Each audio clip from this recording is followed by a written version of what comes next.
Hey everybody, it's Matthew Lee with the Tao of Kung Fu here in San Francisco, California. Today, I wanted to talk on the Fight Laboratory about beginning sparring and things that you want to maybe try and look for when you're searching for a school. If you get an opportunity to see the classes, you want to see what their sparring is like.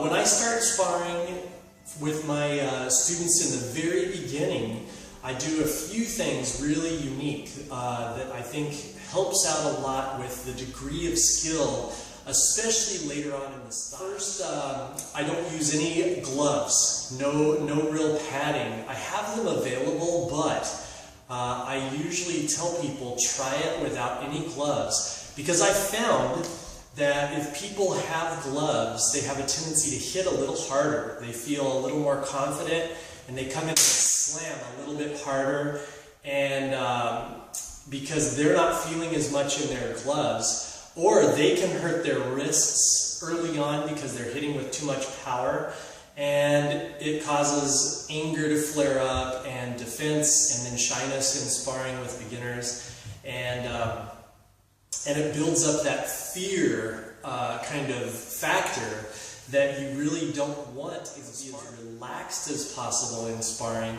so you can be as creative as possible, so you can build up your imagination and you can be thinking of a lot of different things rather than just like, oh gosh, all I gotta do is survive this and make sure this guy doesn't hit me and hurt me so I can finish the rest of the class. Early on, when I did Muay Thai when I was young for about 6 months, but I got my knee kicked in, and then I really early on in the training of the class, and then I was rehabbing my knee for about 3 or 4 months, and it's never really been the same since. I can do a lot of things and I'm very athletic, but I can still feel the knee. It's just one of those injuries. So you want to be careful when you are starting sparring, because in the wrong school, with the wrong instruction, you can just end up being meat,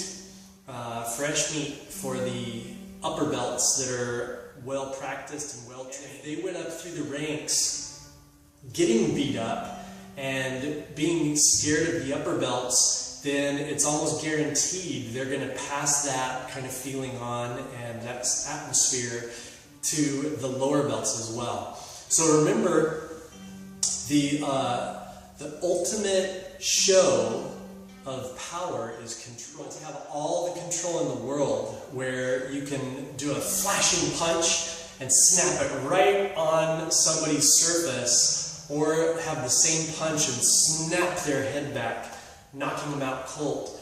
But you want to be the one in control of that, not the other individual. So you want to really make sure that you're relaxed and controlled, but working on your athleticism so that you've got all the power ability and speed ability that you could possibly have. You don't want to be sparring from a state of fear and survival. Working on relaxing, take off the gloves and go a little more slow and work your angles and work your rhythm and things like that, and you'll find training that way with resistance, with somebody coming in a little bit and actually making you have to block and actually using your stances and having the possibility of takedowns, just a little slower and much more controlled. You want to work that control in the early stages so that you can have speed and control and not be worried about getting injured, like your knee kicked in or your head caved in or something like that,